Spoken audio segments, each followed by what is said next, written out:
open space preservation, responsible land use planning. In 2015, he led passage of legislation safeguarding public conservation investments and strengthening Connecticut's land use standards. His work has been recognized by local conservation organizations such as the Norwalk Land Trust for protecting natural landscapes and community open space. He helped acquire and protect the White Barn Nature Preserve, Farm Creek Nature Preserve, and a wildlife sanctuary at Hoyt Island. A leader on clean energy and climate policy, Senator Duff has played a central role in shaping Connecticut's modern energy framework. He's been recognized as a clean energy champion by the New England Clean Energy Council for his leadership advancing renewable energy and forward-looking energy policies. And I will say in this past session, he also was a champion and leader for us on clean energy. Senator Duff has also supported climate and environmental health initiatives, including legislation to reduce greenhouse gas emissions, protect wetlands and waterways, and limit the use of toxic substances that harm wildlife and ecosystems.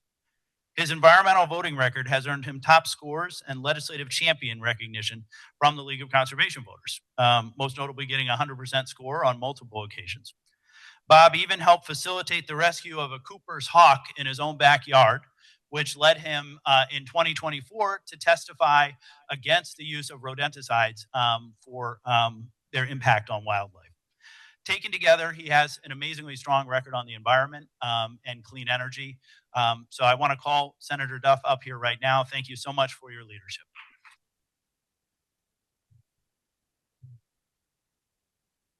Well, good afternoon, everybody.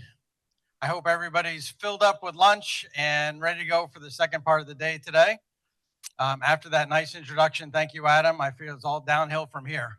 But it's a pleasure to be here and to have the opportunity to address all of you and talk to you a little bit about the legislative session and kind of what we see and our work together to improve our environment here in the state of Connecticut. It's funny because a lot of conferences happening today, a lot of different groups meeting about various subjects today. And I was just down the road with the mayor of Hartford, and he brought together the National League of Cities in talking about affordable housing or housing in general. And so I walked down the street here and we're talking about the environment. And it occurred to me that something we all know, obviously, is that all these things are all intertwined together. So good housing policy and rebuilding our cities and converting commercial spaces to residential spaces, having a good transportation system, having good, safe cities, having school systems in our urban areas where people want to send their kids to, all bring forth a good environment. And so all these things are all connected amongst one another. And a lot of times I think we work in silos and we just think the environment, or we just think housing, or we just think schools or education, or we just think transportation.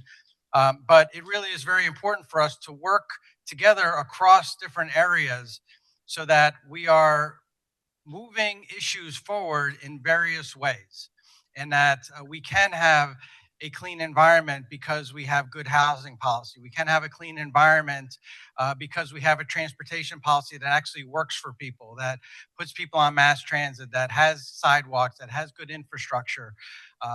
And we can have good schools, and that is good policy as well, because more people want to move into urban communities rather than move out to suburban communities. So I think all these things are really important for us to think about. The other thing I want to just mention, I will get into a few specifics in a second, but I wanted to just talk a little bit about kind of the moment we're in right now, because we are in a very difficult time in our nation's history today. And I talk a lot about on social media, at protests, various places, about the state of our democracy that we're in right now, and how it's really important for people to speak up and speak out and find their voices on a number of different issues, and whether it has to do with ICE being in our communities, and they're in Norwalk today, and they're maybe in some other communities across the state of Connecticut, whether it's fighting for our ability to have free speech and due process. all those things do matter because we can't have good environmental policy if we don't have a strong and we don't have a working democracy here in our country. And I'm just very, very proud to live in the state of Connecticut where we do take these things very seriously, where we do have a wall that hopefully is pushing up against what we see as some of the worst actions in Washington, D.C. right now under this regime that we've been under for the last year. Um, I see the rollbacks by the EPA, whether it's in PFAS, whether it's in pollution standards, NOx and OX, and those kinds of things, and some of these things that we don't have a lot to do. We can't control what's happening necessarily in other states as much as we may try, but we are going to try and do what we can here in the state of Connecticut. So that's where all of you come in. You all come in because you are very passionate about the environment. You're passionate about our state. And I would imagine you're just as passionate about our nation's health as well. And so when we think about some of the things we want to address in this session, or we want to address going forward in our state, we need to do that in the context of a vibrant and working and functioning democracy. I'm just very, very proud of the fact that our Attorney General is fighting each and every day on so many of these issues.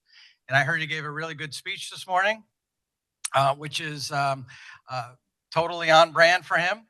And I know he's been fighting very, very hard. On my end, we've been working to pass as strong environmental legislation as we can here in our state, and trying to take the lead on a number of different issues. We're working to eliminate as much of our dangerous chemicals as we can here in Connecticut, as much as the federal government is going the exact opposite way. When I heard that they are relaxing standards for PFAS in our nation, I'm like, is anybody paying attention to that stuff? And again, that's where all of you come in, because the average person may not be paying attention to the fact that there may be the standard relaxation of standards of PFAS or other dangerous chemicals in their food or their water, but you all are paying attention to that. And one or two people or three people or 10 people who are speaking up and speaking out about that will actually matter and help to educate other people, other voters, other citizens about why this is so important. Why we need to ban neonics in our state is important. Why we need to ban other pesticides in our state is important. But having you all use your voices and speaking up on that, whether it's social media or to your friends, helps to pass critical legislation, but also helps to strengthen our democracy at the same time. And so my call to all of you is to use your voices, to speak about the things that you feel passionately about, to make sure when we hear for the second time that the regime in Washington is trying to kill our wind project, that we're all going to stand up together and we're going to say, not on our watch. That we're going to stand behind our Attorney General and we're going to make sure we have his back on those kinds of things so that we win as we have been winning on those issues. When the regime wants to cut back on our hydropower coming down from Canada so that it will hopefully reduce our dependence on fossil fuels and also improve our environment, we want to make sure that we tell them not on our watch, and we want to stand together for better environmental policy. When they want to cut back on grants and funding to clean up Long Island Sound or some of our riverways and our streams, we want to tell them, not on our watch. We're not going to have that happen. We're going to stand up for what we believe in here in the state of Connecticut. We're going to make sure that as much as possible in Connecticut, that we are leading the way. That while other states may be going backwards on the environment, while they may be saying that coal is clean, or they may be saying that we should abandon our efforts for electric vehicles, or we should abandon our efforts for more energy efficiency or more conservation matters, we're going to say not on our watch, because we believe in something different here in the state of Connecticut. That's what I think makes our community and our state so great, is that we believe that we can have a clean environment. We believe that we can have a place where children can grow up and not worry about whether or not where the playground they're playing is full of toxic material. That we're not going to sell ourselves to the highest bidder of those who want to exploit our communities. We're going to protect our riparian buffers that we have in Connecticut, just like we've done with some of our marshland as well. And I want to really just take a moment to thank the legislators who are in the room now and who have been in the room, because it does take a lot of work to do these things. Because it's much easier for people to say, you know what, there's no short-term benefits for some of the things that we're talking about. There's only long-term gains. But legislators who fight on these battles every single day, whether it's for clean energy or whether it's for a cleaner environment, those things are hard battles. I chaired the Energy Committee. Believe me, I know these are hard battles. I fought for the ban on neonics, and it was a very hard battle. I think some way, I think that Cooper's hawk that came on my yard was like a sign to say, like, get going here, Duff, because that was the, if you've ever seen one that had eaten rodenticides, it was really the saddest thing that I've seen. So we can't do what we do without all of you. As I always tell people, that we could be just say we'll be the captains of the army. If we don't have the rest of the infantry behind us marching up the hill and we're by ourselves, we can get captured and we can get killed.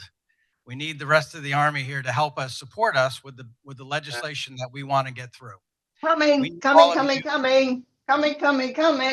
Thank you. We need all of you to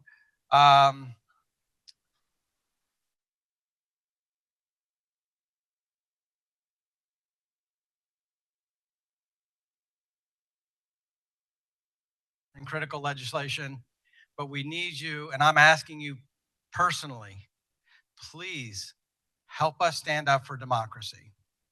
Please help us to make sure. Thank you.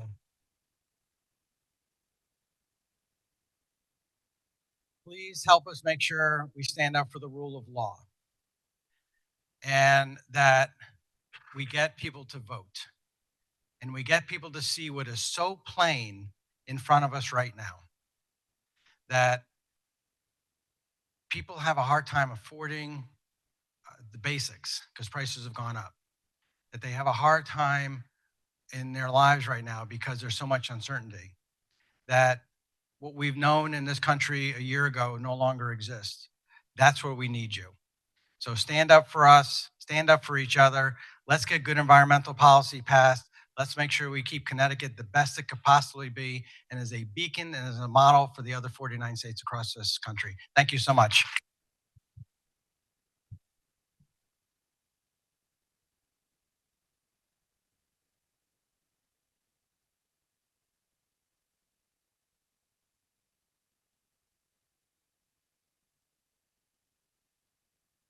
Alrighty, thank you so much, Senator Duff, for your continued leadership on environmental issues and for your inspiring words. We look forward to working with you this session at the Senate. We're about to hear from two more environmental legislative leaders. I'll ask them to make their way up while I introduce them.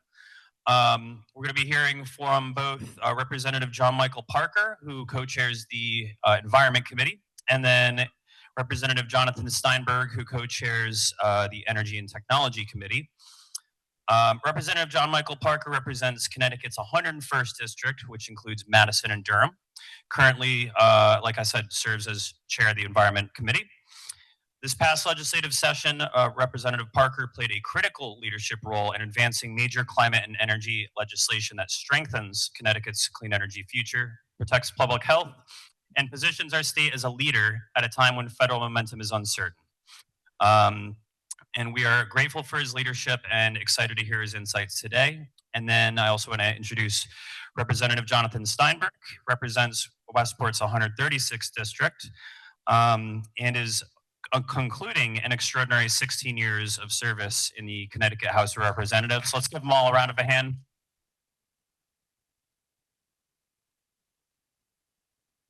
Representative Steinberg, you've been a steady and thoughtful leader on some of the state's most complex issues, especially around energy, and we just really appreciate your continued support. So we'll give each of you, we're going to start with Rep. Parker, a few minutes, 10 minutes or so to talk about what upcoming stuff on your committee, and then we will open it up to questions. I do want to remind people to use Sligo. We'll be able to see your questions. Take it away.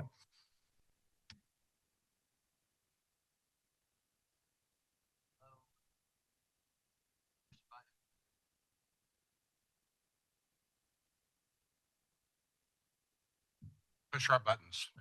How's that? Check. Good afternoon, everybody. Thank you, Connor, for the introduction, and thanks, Lori, and thanks to the league and the board members and all the staff for making today happen. It's so nice to be in this room with friends and allies, colleagues. As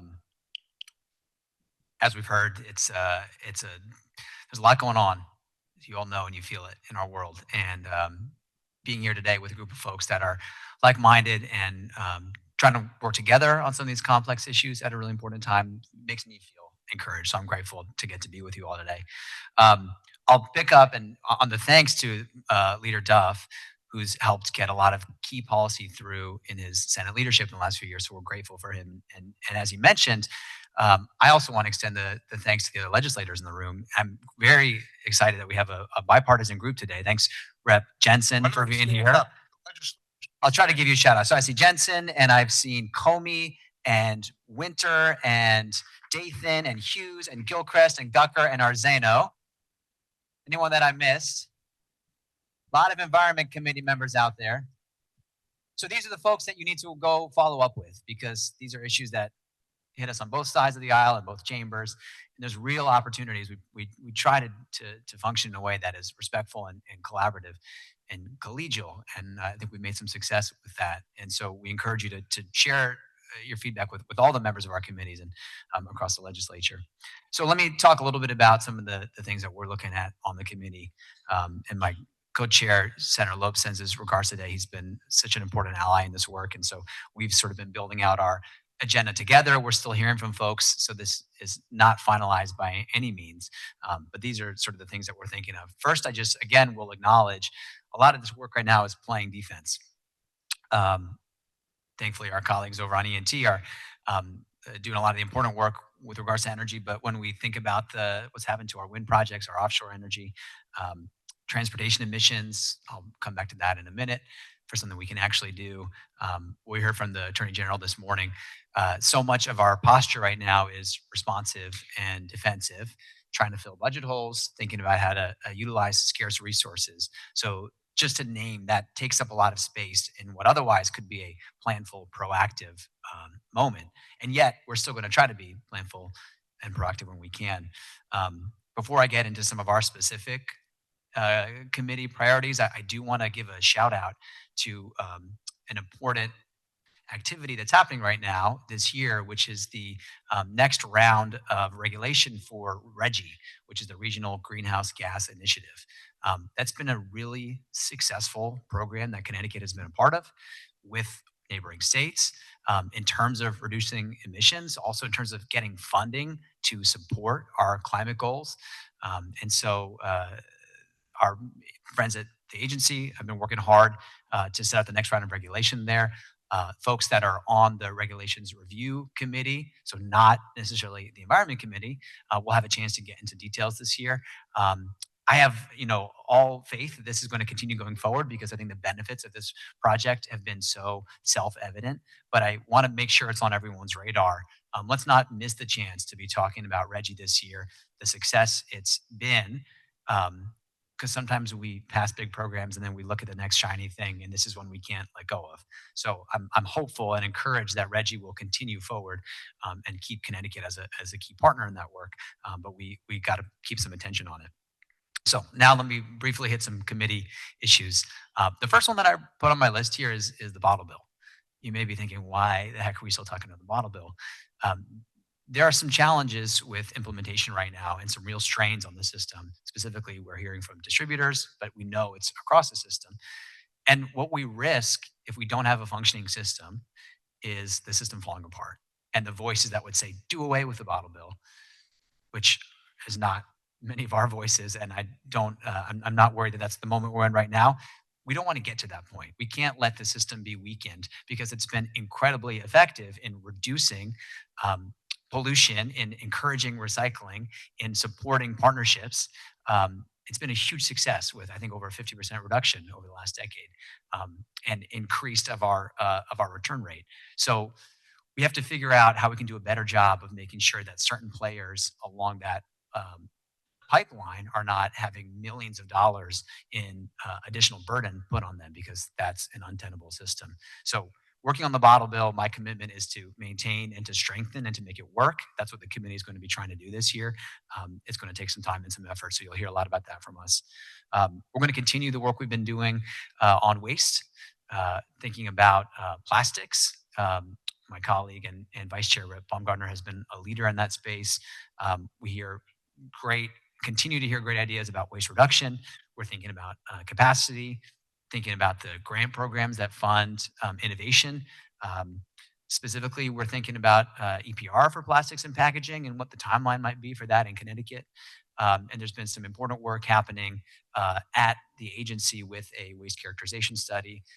How soon can we get that turned into a needs assessment that can then tee us up for some real legislative action? And that's the detailed conversation that we're having this year. So you'll definitely be hearing from us about waste. And then I'll mention, you've heard about it earlier, the riparian buffers work.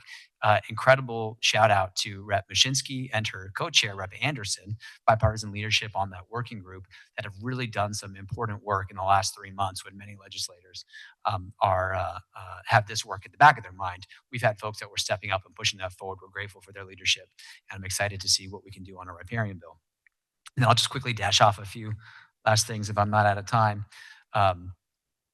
You'll hear maybe some more in a bit too from one of our upcoming speakers, but we hope this is the year for the tire EPR. Shout out to Rep. Cresco, who's continued to lead that forward, and we think we found a path to the finish line. A meeting in about an hour and a half with the Attorney General to talk, among other things, striped bass. As you mentioned, he brought us to the vision of the thriving backwaters there. So, the overall work we can do about our natural resources, there's a lot of folks that are interested in that from different angles. We're going to be dealing with electric vehicle buses, both school buses and transportation buses. The Connecticut Clean Air Act did some important work setting out guidelines and a path forward. And we hear from a lot of folks that there are, again, challenges with that system. And if we don't fix the system, we risk losing the big picture and what's possible there. So we're grateful for collaboration with Green Bank, with DEEP, with DOT. A lot of folks have been in the room having conversations about what do we need to do to support the school districts that we're putting in the front of the line to make these changes. And then also on the transportation side, and this is a little bit outside of my wheelhouse, but how are we supporting communities and infrastructure to move toward our EV goals, which is, of course, under additional threat in this moment with our federal administration.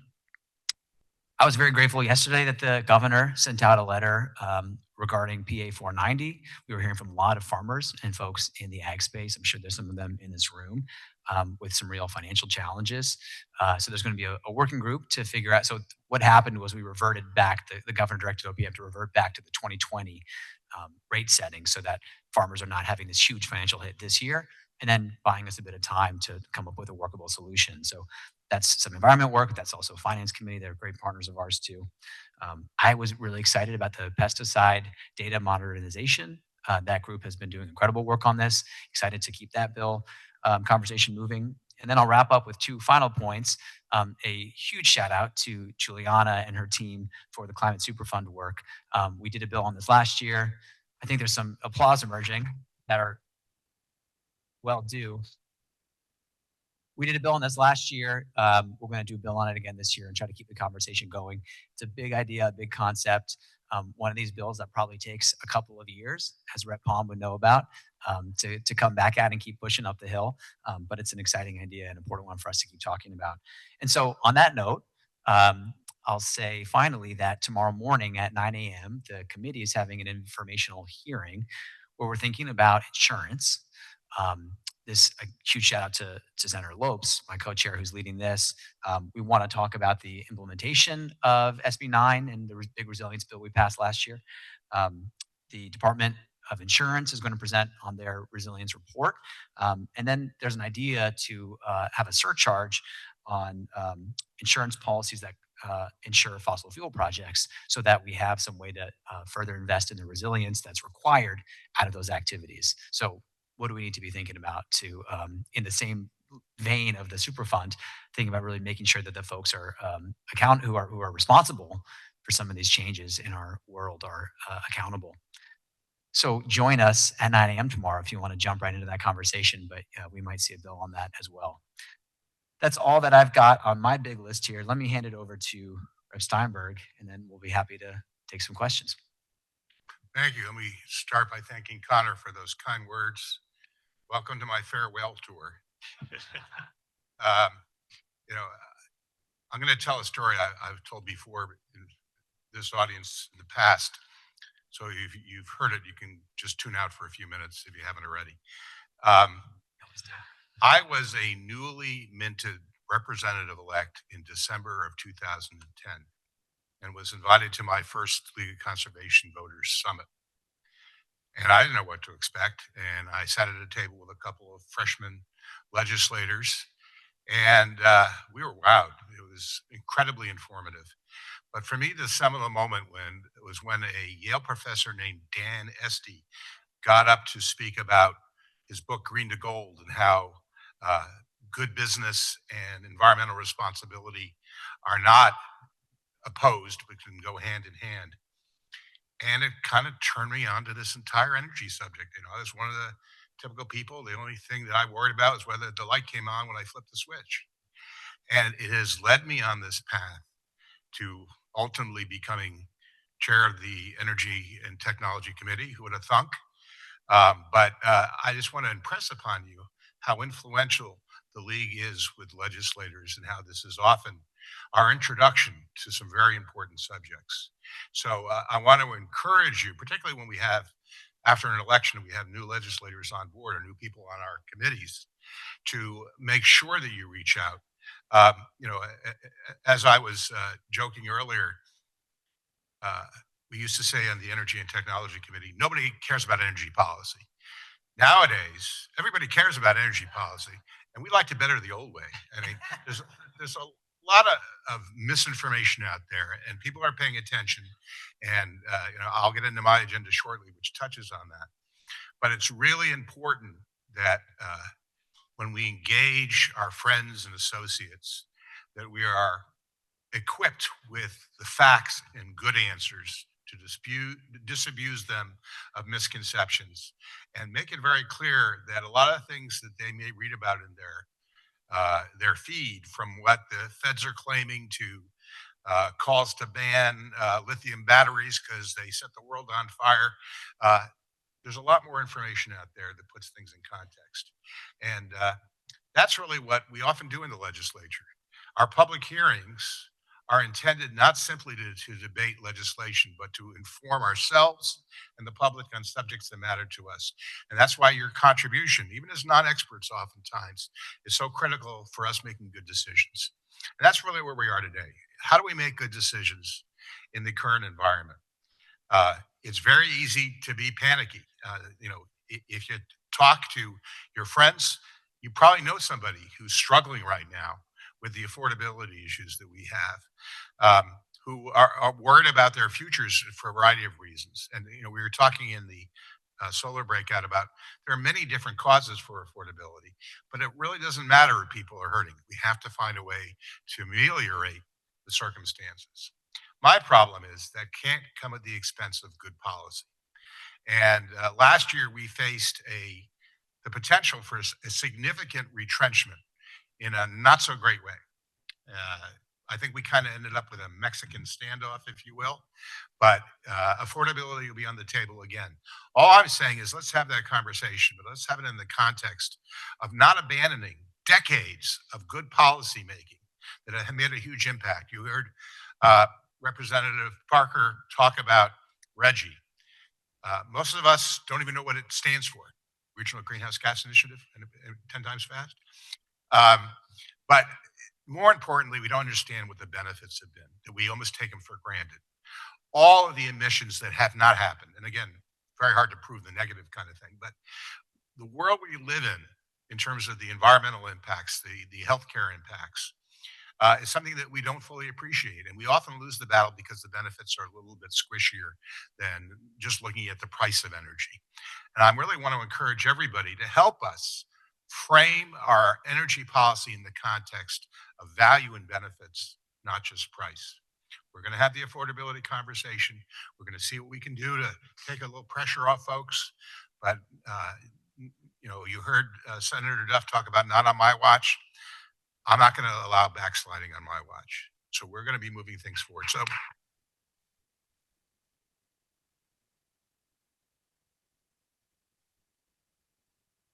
problem is I have a kind of short watch, but we'll work on that too. So in any case, let's talk about affordability. Last year we debated a lot of different options for ways in which to bring down the public benefits charge. There was talk about moving some things to bonding. Problem with that is when the bonding runs out, where does the program get funded for? We've talked about moving things to the general fund, to the budget. In that way, all taxpayers are paying for it, not just those who are using the energy. And I submit that we may be facing troubling waters ahead. And when you put things in the general fund, they are subject to being cut. And again, good programs could go by the wayside just because we're getting a little bit desperate. So all I'm preaching is a certain wariness about short-term solutions that may seem to ameliorate the electric bill, usually by an extremely modest amount. I think we're all disappointed that we couldn't save more from some of these things. But if we're actually contemplating moving things to the general fund or abandoning RGGI, which to me is beyond crazy, then we're doing bad things. And I think we need to contrast the moment with the long term. And it's critically important in energy policy to think about the long term. Many of the things we talked earlier about building out new natural gas pipelines.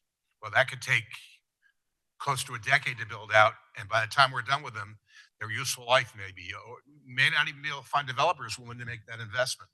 We need to look at the long time horizons because it takes so long to build out. We're talking nuclear. It's going to take a long time to build out.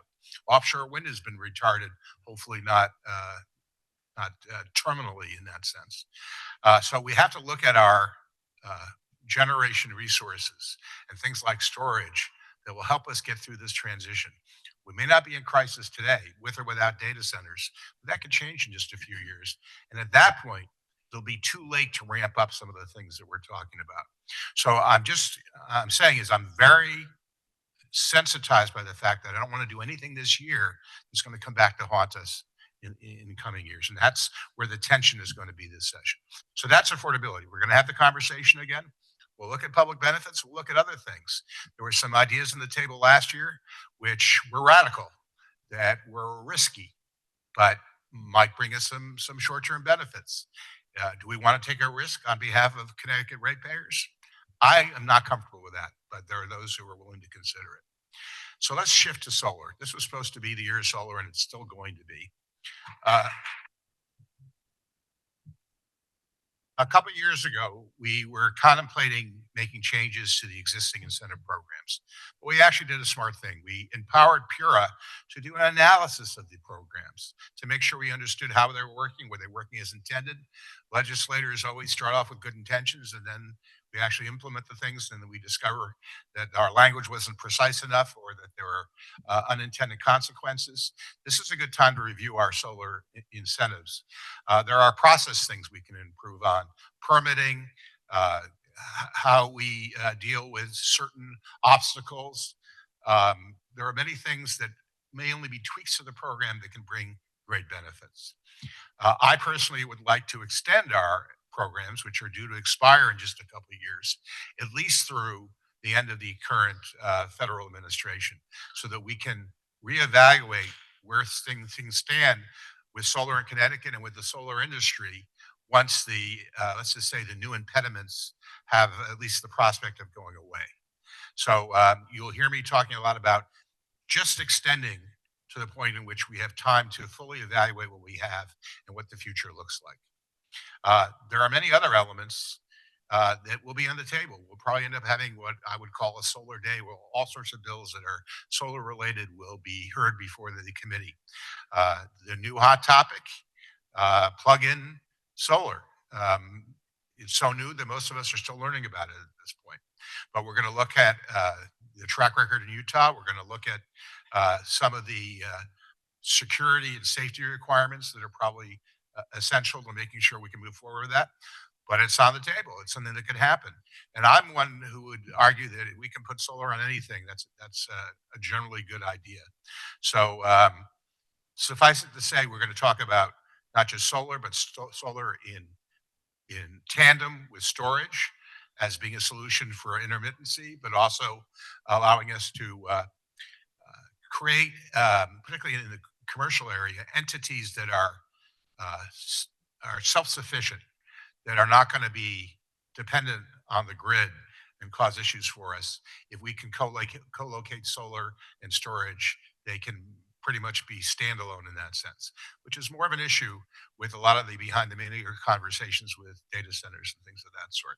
And there may be other ideas that are out there as well. Again, we look to other states, particularly Massachusetts, for some of the progress they've made, and we will evaluate whether any of the programs they have are ready for prime time. So those are probably the two biggest subjects we'll be talking about broadly. The third, I guess I could say, relates to interconnections, which is a bit of a bugaboo here in the state of Connecticut, because so many things that are great projects can't happen if you can't connect to the grid. And it's a challenge for us because usually the first project to want to upgrade a station usually pays the majority of the cost. I know Massachusetts has been able to spread that around a little bit, but we need ways in which we can strategically encourage the growth of the system that maybe takes into account economic benefits. You know, we build a hub, if you will, with a big power station, and perhaps we build businesses around that, some of which might be energy intensive. So we could really use as a strategy. And this sort of leads into a broader conversation about infrastructure in general. You heard early in the day an allusion to the fact that even though energy prices seem to have gone up a lot in a brief period of time, and there were reasons for that. We had very flat energy prices for natural gas for more than a decade. We had the anomaly of the millstone charge. But for the most part, the problem we had a year ago with really exorbitant charges has come down a little bit. So it's not necessarily really the generation side that's causing us the real problem. Just give me another 30 seconds. Everybody's talking about the delivery side of the equation, which has gone up multifold. And that's really where the additional cost is coming from.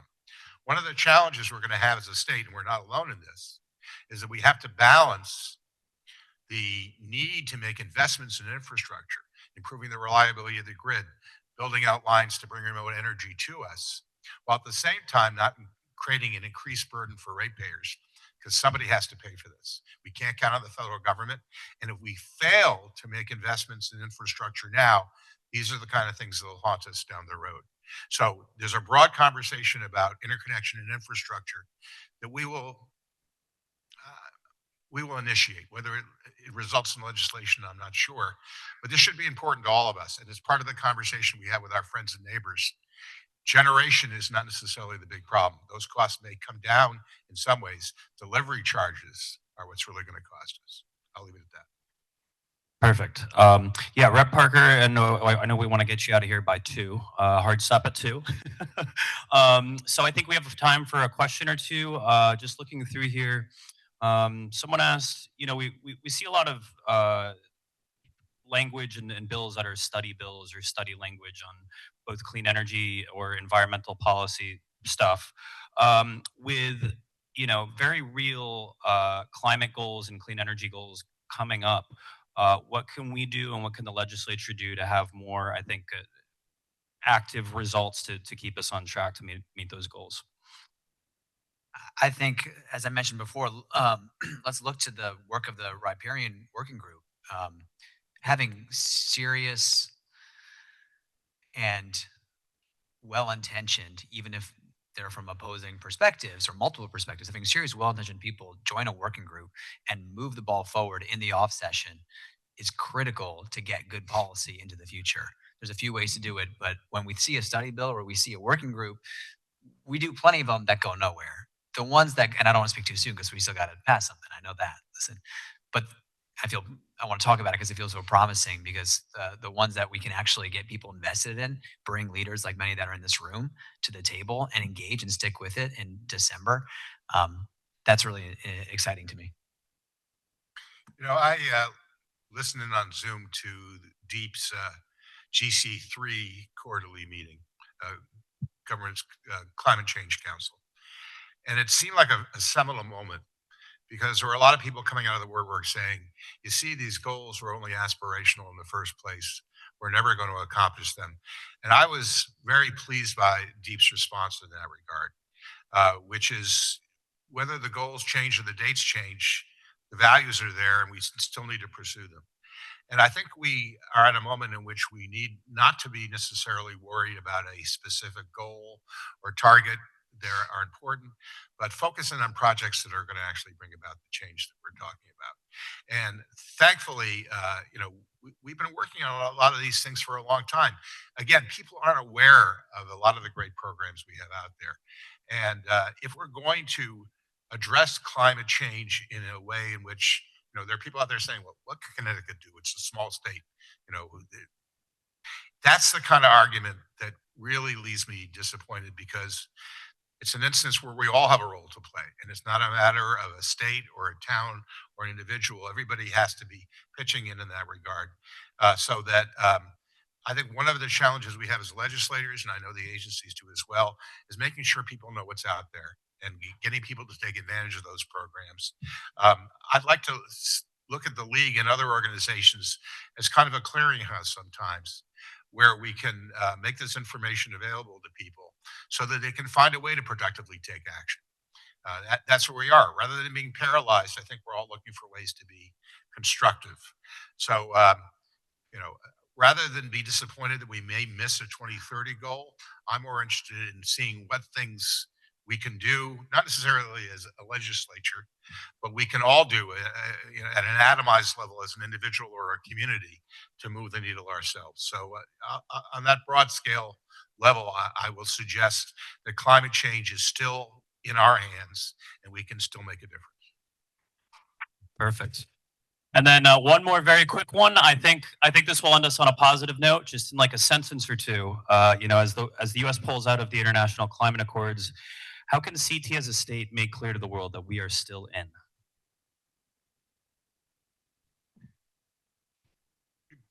Keep going. Stumped you. You're here today. That's a great start, as Rep. Steinberg talked about.